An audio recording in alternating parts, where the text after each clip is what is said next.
I'm Evan, I'm 30, and right now I'm practicing abstinence, but I also use condoms if I'm having sex. I live in Hollywood, and I spend my time, I'm mostly into music and into writing, and so those two overlap sometimes. And I'm also like a graphic artist. I do graphic design sometimes. I'm female to male transgender, and I'm basically looking to get the top surgery done, but right now I've been on hormones for 2 years, testosterone. My first year was using the gel, and like right now I'm doing shots. Currently, I'm not in a relationship, but there's someone that I really, really like, and there's a lot of people that I think are hot. I'm just kind of dropped out of the scene, to be honest. I'm like, more like just waiting for that one special person that I like. I'm just not interested a lot of the time, which is kind of like, no, that's due to my own issues. Like, I have depression, I have anxiety, so low sex drive is part of that, even being on testosterone, which is supposed to give me a high sex drive. But it's sort of like low sex drive, so abstinence works for now. But in the future, it might not. If you're female to male and you're on testosterone, you're generally very unlikely to get pregnant. But there is the slim chance that you don't know that you're still ovulating. And you don't know until it's too late. So that's why it's always a good idea to wear a condom anyway. And now also there's still the risk of sexually transmitted infections, which is definitely a good reason to wear one.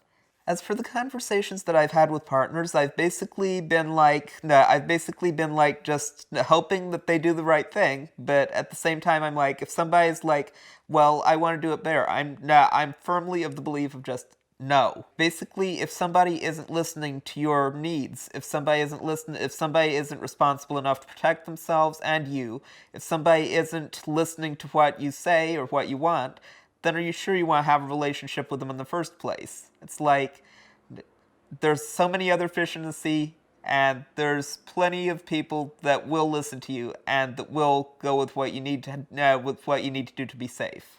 Condoms are pretty much available at any drugstore, any sex store, any place that you can go.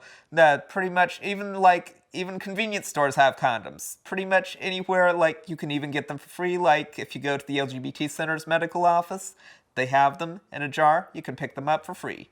If I'm buying condoms, I'd buy them at a drugstore probably with a self-checkout because it's kind of embarrassing a little bit, but self-checkouts help with that. If you're female to male transgender and you're having vaginal sex, you really do need to consider birth control.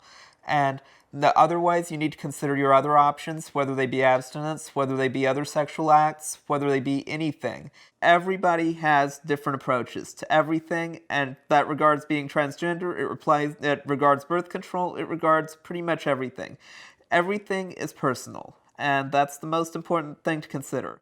Get free or low-cost birth control at a nearby The Right Time Health Center in Missouri. No insurance? No problem. Visit therighttime.org for more information.